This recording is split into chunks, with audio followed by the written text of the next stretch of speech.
un monde. RTGA, mieux qu'une chaîne, un monde.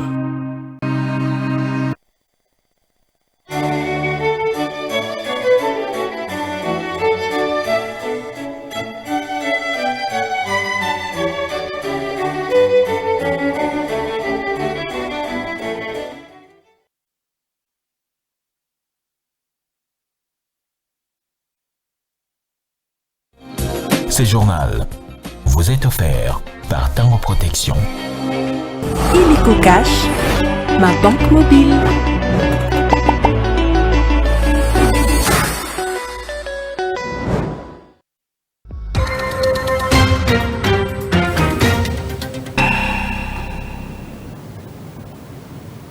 Mesdames et messieurs, bienvenue dans cette édition d'information sur la RTGA. Tout de suite, les titres. Les forces armées de la République démocratique du Congo ont récupéré des agglomérations sur les deux axes de front en territoire de Massissi au Nord Kivu, appuyés par les Wazalendo. Vous suivrez dans cette édition d'information Télésphore Mitondeke de la société civile de Massissi. Une nouvelle grille tarifaire publiée par le ministère provincial des Transports et Mobilité urbaine. Sur le terrain, aucun changement sur l'application des prix. Les Quinois appellent l'hôtel de ville de Kinshasa à s'impliquer.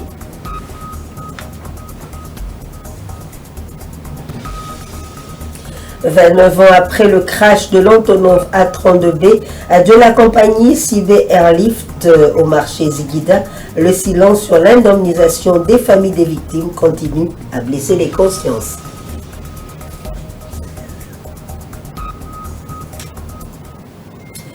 Merci de nous avoir choisis pour vous informer d'intenses combats entre les rebelles du M23 et les FARDC ont été signalés ce mercredi 8 janvier sur deux axes de front en territoire de Massissi au Nord Kivu. Ces affrontements ont abouti à la conquête de 4 agglomérations par les FARDC appuyés par les Wazalendo, selon Télésphore Mitondeke, un rapporteur de la société civile de Massissi joint par votre rédaction. Les FARDC ont récupéré les agglomérations de Massissi Centre, Kaongolé ainsi que Kaniro et fonce vers Katale et Kinigi. Suivez le au téléphone de Nana Bwana. Nous confirmons l'information. Depuis cet avant-midi, Massissi Centre est revenu entre les mains de ses propres fils, c'est-à-dire l'armée congolaise et les Wazalendo. Après certainement des affrontements, la République démocratique du Congo a aujourd'hui l'obligation de récupérer toutes ces localités sauvagement prises par l'armée rwandaise qui allait en violation de principes sacro-saints du droit international. Comme toutes les démarches diplomatiques n'ont pas si donné les résultats en faveur du peuple congolais, aujourd'hui, comprenez avec nous qu'il est une obligation pour la République démocratique du Congo d'user de sa force, d'imposer son honneur, c'est-à-dire récupérer toutes les autres entités occupées par l'ennemi. Et nous pensons qu'après Massissi Centre, les forces armées de la République démocratique du Congo et les Wazalendo pourront poursuivre les opérations de grande envergure sur les autres entités occupées aujourd'hui par l'ennemi, en violation certainement des principes sacro-saints du droit international. Donc c'est une obligation citoyenne, c'est un devoir patriotique pour les Congolais, pour la République démocratique du Congo, en tout cas de récupérer les différentes entités sous emprise de l'ennemi. La presse congolaise encore en deuil. L'Union nationale de la presse du Congo, UNPC, s'est indignée après le meurtre du journaliste Patrick Adonis Numbi Banze de la chaîne Pamoja TV survenue à Lubumbashi dans la province du Haut-Katanga. Dans un communiqué, l'UNPC a condamné cet acte criminel et demande aux autorités de mener une enquête pour traduire les auteurs en justice. Selon les premières informations recueillies par l'UNPC, le journaliste aurait été victime d'une agression à l'arme blanche par des bandits encore non autrement identifiés. Furieux, les journalistes réunis au sein de l'UNPC au Katanga avec à leur tête la vice-présidente Marianne Mujinga sont allés déposer un mémo ce mercredi à 8 janvier 2025 au gouvernorat provincial pour dénoncer ce cas de meurtre, mémo qui n'a pas été réceptionné. La corporation s'est indignée face à ce comportement du gouverneur de province. Suivez Mariam Moujing sur des propos recueillis par Roger Ngandou Wamitaba. Au Katanga en particulier, très abattu, parce que simplement, un des nôtres nous a quittés, Patrick Adonis Numbi, et nous avons le regret de constater que le gouverneur Jacques Yaboula Katou, qui a toujours dit qu'il était l'ami de la presse, nous constatons aujourd'hui qu'il n'a jamais été l'ami de la presse. La presse est en train de pleurer seule. Nous sommes venus dans le Haut-Katanga, disons le gouvernorat du Haut-Katanga, pour déposer le mémo. À notre grande surprise, le gouverneur du Haut-Katanga n'est pas là. Et nous voulons maintenant dire ceci, que tous les officiels du Haut-Katanga, que personne ne vienne assister la presse aux obsèques de Patrick. Nous n'avons pas besoin d'un seul franc congolais venant d'un seul officiel. Restez dans vos bureaux. Député provincial, je ne sais pas moi, député provincial ou député, comme vous voulez, un membre du gouvernement provincial, nous n'avons pas besoin de vous. Merci beaucoup.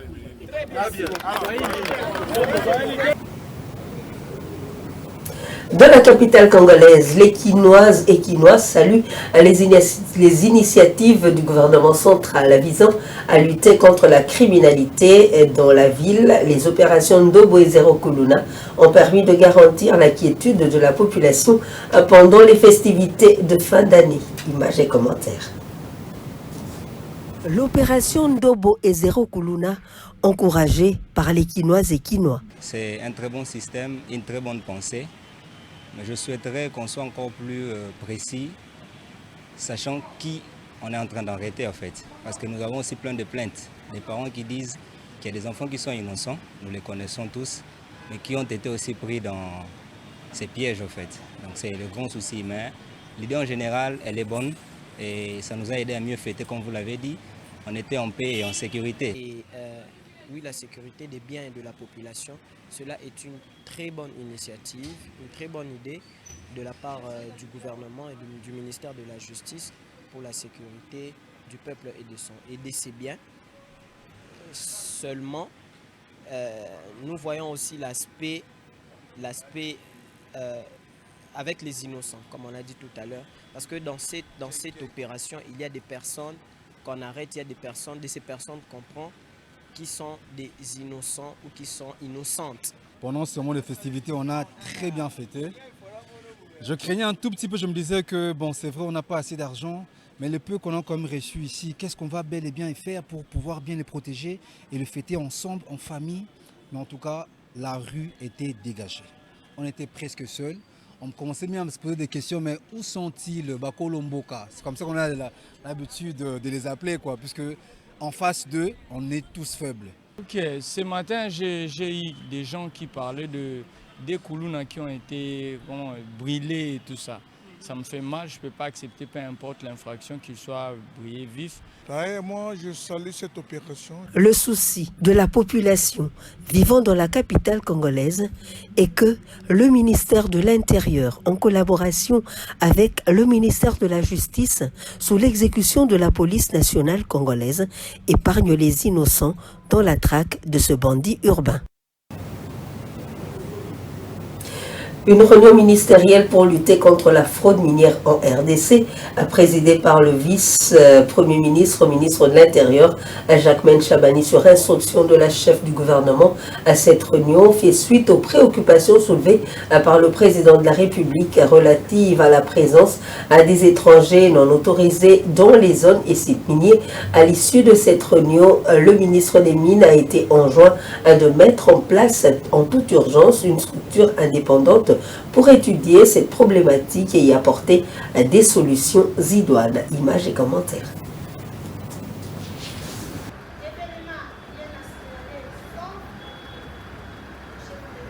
Les préoccupations soulevées par le président de la République lors du 18e Conseil des ministres tenu le 18 octobre 2024 relatif à la présence des étrangers non autorisés dans les zones et sites miniers en République démocratique du Congo ont été au centre des préoccupations et des instructions de la chef de l'exécutif Judith Souminois au cabinet de travail du vice-premier ministre, ministre de l'Intérieur, Sécurité, Décentralisation et Affaires coutumières, Jacquemain Chabani Louko. Une réunion ministérielle pour lutter contre la fraude minière. Le vice-premier ministre, ministre de la Défense, le ministre des Hydrocarbures et celui des Mines autour du vice-premier ministre, ministre de l'Intérieur, Jacquemain Chabani Louko, ont examiné cette question épineuse sur la présence irrégulière des sujets étrangers ainsi que des hommes en uniforme et en armes dans les sites miniers et même la sécurisation de ces sites. Le ministre des Mines, à l'issue des entretiens, a été enjoint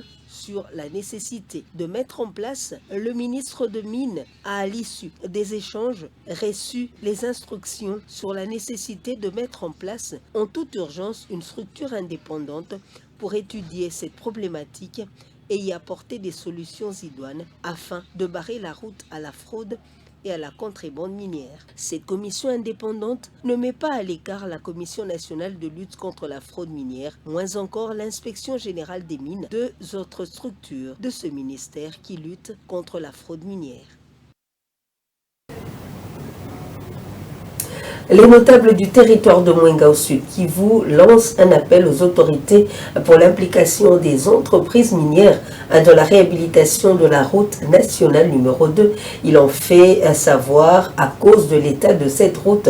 Ils demandent aux autorités provinciales d'exiger aux entreprises chinoises qui exploitent les minerais dans la réhabilitation de cette route d'intérêt général. Ceci dès lors que leurs engins utilisent aussi cette route d'intérêt national pour l'exploitation minière. Les détails dans ce papier signé Clarisse et Coco Kapala. Le délabrement très avancé de la route nationale numéro 2 dans la province du Sud Kivu constitue la préoccupation de la population du territoire des Mwenga où passe cette route. Les usagers s'insurgent contre les autorités nationales et provinciales qui donnent l'impression d'être indifférentes face à sa dégradation pendant que les engins de plus de 50 sociétés minières appartenant aux Chinois empruntent cette route. Avoir l'état de la route et avoir comment les Chinois sont en train d'exploiter les minéraux ici chez nous, c'est déplorable. On se demande où est l'État congolais. Bien qu'accusés par la population d'être complices avec les exploitants des minéraux dans leur chefferie, les chefs des différentes chefferies du territoire des Mwenga émettent le vœu de voir l'État congolais signer des accords avec les entreprises minières pour la réhabilitation de cette route. Même son des cloches pour la société civile de Kamituga. Selon les acteurs de cette structure citoyenne, il n'est pas normal que dans la ville de Kamituga, où il y a plus de 20 entreprises minières, l'on manque de route. Ce qui nous touche davantage, c'est qu'on trouve plus de 20 compagnies chinoises qui travaillent à Mwenga, surtout dans la chefferie de Wamuzini. Et ces Chinois ont de nouvelles machines modernes capables de réhabiliter la route, mais ils passent seulement. Ils font traverser leurs machines jusque dans les carrières minières. Ils travaillent et exploitent les minéraux sans songer à la réparation de la route.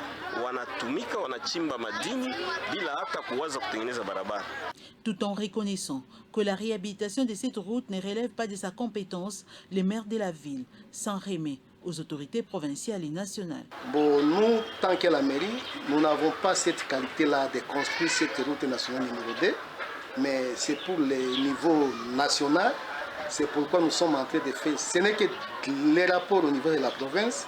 Et la province aussi envoie ça au ministère des infrastructures pour qu'ils puissent quand même nous aider. La problématique du plaidoyer sur la réhabilitation de la RN2 dans la province du Sud Kivu intervient au moment où l'autorité provinciale s'est engagée dans la lutte contre l'exploitation illégale des minéraux dans cette province. Le poste de péage de Kungu sur la nationale numéro 1 entre Boma et Mwanda dans le Congo central est de nouveau opérationnel. Ce péage va permettre à cette province d'élargir son assiette fiscale pour entretenir les différentes routes de cette province. Encore une fois, Clarisse et Coco Kapala.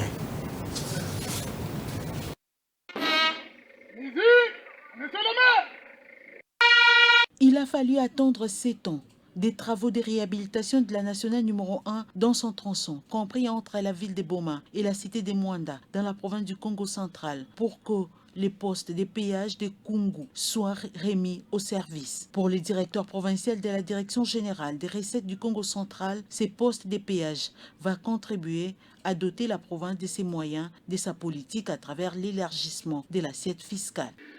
Ces péages est ouvert dans le cadre de l'élargissement de l'assiette fiscale afin de doter le gouvernement provincial des moyens pour l'entretien et maintenance de nos routes provinciales. Par ailleurs, j'invite toutes les parties prenantes à s'assumer pleinement de leurs responsabilités en matière de fiscalité en payant les taxes, droits, redevances dit à la province, en vue du développement intégral de notre province. Le maire de la ville de Boma a réitéré son engagement pour la protection et la sécurisation de ces postes de péage. Nous assurons de notre implication pour la protection de ces postes de péage installés à proximité de la ville, porte d'entrée et de sortie du territoire de Mwanda, et veillons à la sécurisation du personnel qui est affecté pour jour et nuit. Désormais redevenu opérationnel, ce péage va donner de l'emploi direct et indirect à la jeunesse de cette province et permettre au gouvernement provincial de réaliser le projet d'infrastructure initié par le gouverneur Grace Nkwanga Bilolo. Le gouvernement provincial de Kinshasa, par le biais du ministère des Transports et Mobilité urbaine, a rendu public l'arrêté portant sur la nouvelle grille tarifaire pour le transport en commun pour le bus, minibus et taxibus sur toute l'étendue de la capitale congolaise. Cet arrêté fixe le montant à payer par les passagers pour tous les déplacements suivant les différents itinéraires. Un jour après la publication de cette grille tarifaire, rien n'a changé sur les terrains. Les Quinois appellent l'hôtel de ville à mettre en place des mécanismes pour la mise en application de ces prix. Et Dieu merci Diaka nous en parle. Le gouverneur de la ville de Kinshasa, Daniel Bumba, a instauré une nouvelle grille tarifaire pour les transports en commun selon un arrêté publié mardi. Ces décisions fixent désormais des prix spécifiques en fonction des trajets et des distances accompagnées d'itinéraires officiels applicables à l'ensemble de la capitale. Par exemple, des ronds-points Victoire à la gare centrale, le prix est fixé désormais à 1500 francs congolais, des ronds-points Victoire à l'aéroport d'Enjili, 2500 francs congolais, des Matiti à la fonction publique, 1500 francs congolais, des Matiti à la gare centrale, 1000 francs congolais pour ne citer que cela. Ces tarifs concernent le bus, minibus et taxibus qui constituent l'essentiel du réseau de transports en commun à Kinshasa, capitale de la République démocratique du Congo. Cette mesure vise à harmoniser les prix des trajets en fonction des distances à parcourir. Cependant, un constat fait ce mercredi 8 janvier, un jour après la publication de l'arrêté par le gouverneur Daniel Bumba Lobaki, rien n'a changé sur les terrains.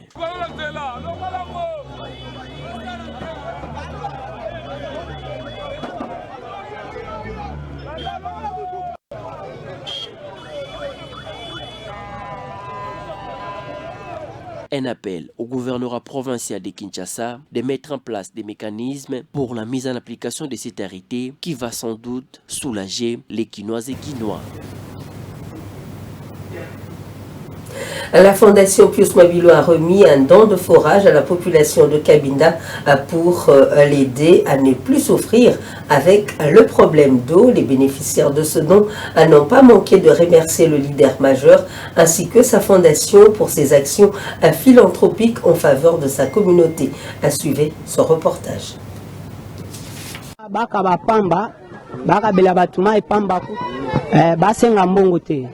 Nous profitons de l'eau gratuite ici sur l'Excellence Pius Mabilo. Chaque jour, du matin au soir, nous assistons à des files indiens devant le forage. Femmes et jeunes filles se bousculent pour s'approvisionner en cette denrée de première nécessité, devenue non seulement rare mais aussi chère. Reconnaissant envers cet acte d'Andine, fils du terroir, qui se distingue des autres, les consommateurs en témoignent leur gratitude.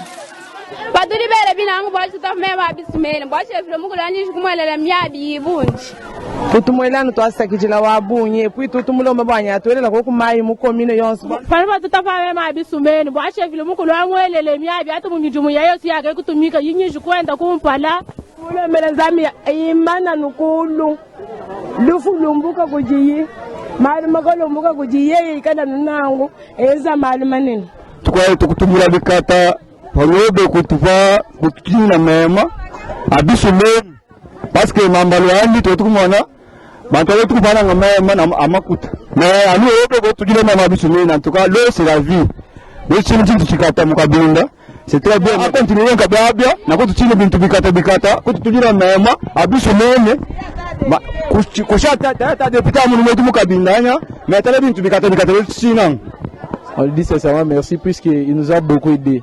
Ici à Cabinda, on souffrait beaucoup pour avoir de l'eau. Et surtout ces derniers temps ici, c'est pourquoi on lui dit sincèrement merci pour l'œuvre à Sali. On est vraiment content. Nous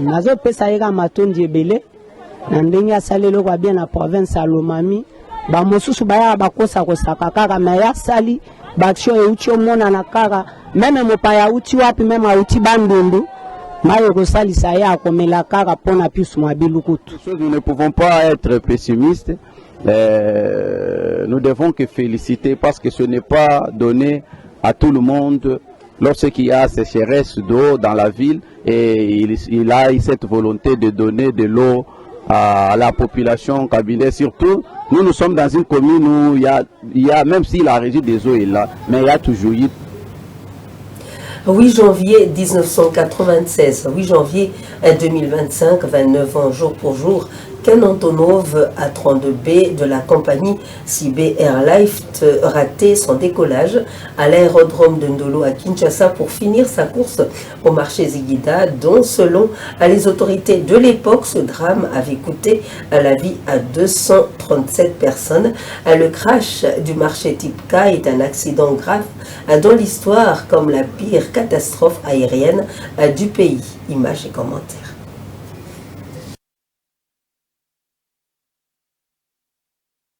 Une journée noire pour la République démocratique du Congo. Le 8 janvier 1996, un lundi sombre. L'Antonov AN-328 s'est écrasé en bout de piste au décollage de l'aéroport de Ndolo à Barumbu, une commune de la ville-province. Appartenant à la compagnie CIB Airlift, cet avion cargo avait été affrété par Marco Airways. Il a raté son vol avant de poursuivre sa course dans le marché Simba-Ziguida. Le bilan était effroyable, soit 237 morts au sol, sans compter les dégâts matériels innombrables. À ce jour, la question sur l'indemnisation des victimes et rescapés de cette catastrophe reste posée en République démocratique du Congo. Les cris des cœurs des familles et pleurer jusqu'à ces jours, l'être morte. Une autre question est inhérente à la nécessité des mesures efficaces. Une autre question inhérente, celle de la nécessité des mesures efficaces visant à renforcer la sécurité tant aérienne que terrestre, non seulement autour du marché type K et de l'aéroport de Ndolo, mais aussi à travers l'ensemble du territoire national de la République démocratique du Congo. Fermé pendant un laps de temps, le trafic aérien sur l'aéroport de Ndolo a été relancé au marché Simba-Ziguida. La spoliation de ce terrain par les tierces n'est plus à démontrer. Ce sont des immeubles qui sont sortis de terre et les vendeurs poursuivent leurs activités, oubliant le dégât qui s'était produit en ces lieux. La population vivant dans les environs se plaint du silence qui massacre deux fois les innocents. Aucune commémoration, aucun monument, aucune compensation ni réparation n'est à ce jour concrétisé. Des blocs immobiliers comme des champignons et qui ont impitoyablement effacé le sang des morts qui ont repoussé les vendeuses au bord de la route. Le directeur général de l'Institut supérieur de développement rural de Kibombo, chef des travaux Umba Mushiko, a tiré sa révérence. L'annonce a été faite par le professeur Deogracias Kimenya, président des chefs d'établissement de l'enseignement supérieur et universitaire de la province du Maniema. Roger Ebolina-Nzenga, notre correspondant sur place, nous en parle.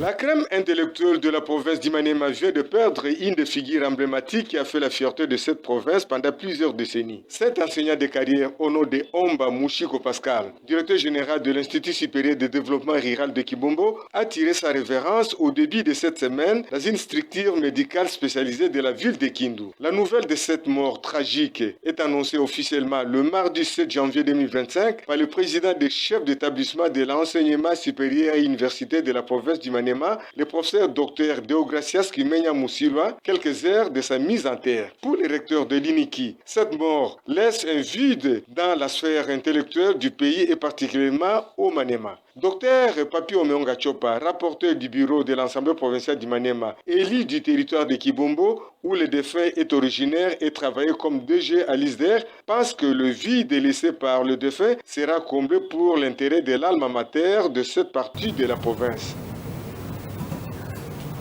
Il y aura bel et bien élection du Conseil provincial de la jeunesse au Kasaï central.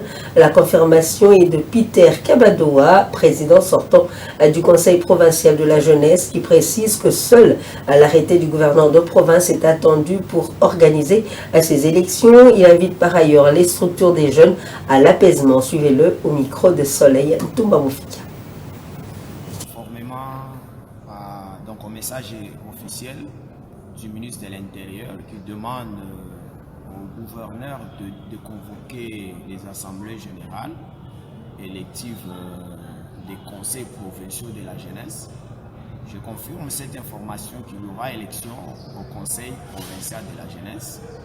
Nous attendons la convocation, donc la signature de l'arrêté portant convocation de l'assemblée générale élective. C'est dans cet arrêté qu'on va fixer les points à l'ordre du jour et aussi l'arrêté va fixer la durée de l'Assemblée générale.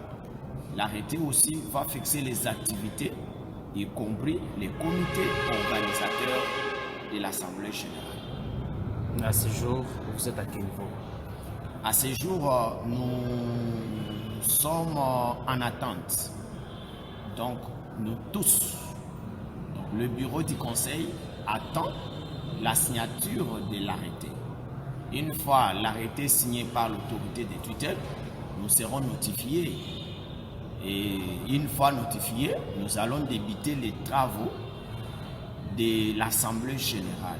Et pour le moment, nous mobilisons les associations, mouvements, ONGD, clubs d'encadrement de jeunes de la province du Kasaï central à venir se mettre en ordre, à venir régler leur situation. C'est-à-dire, peut-être vous avez déposé un dossier en moitié, soit en partie.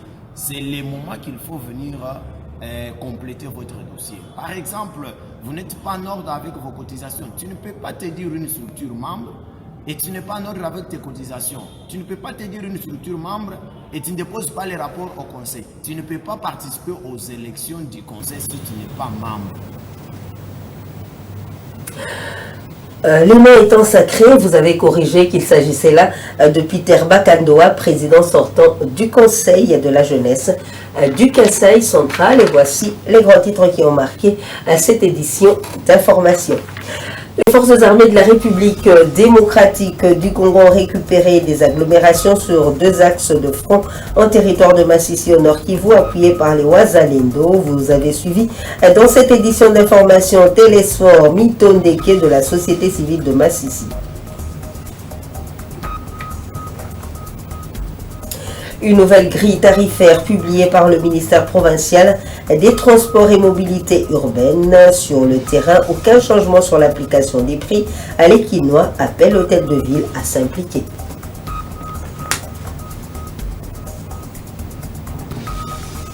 « 29 ans après le crash de l'Antonov A32B de la compagnie Civé Airlift au marché Ziguida, le silence sur l'indemnisation des familles des victimes continue à blesser les consciences. Nous vous disons merci de nous avoir suivis et bonne suite de programmes sur la RTGA. Au revoir.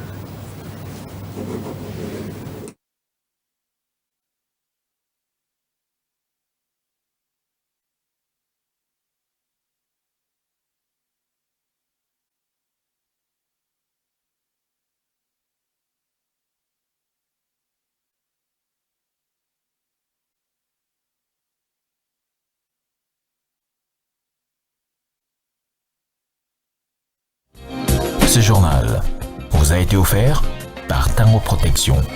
Illico Cash, ma banque mobile.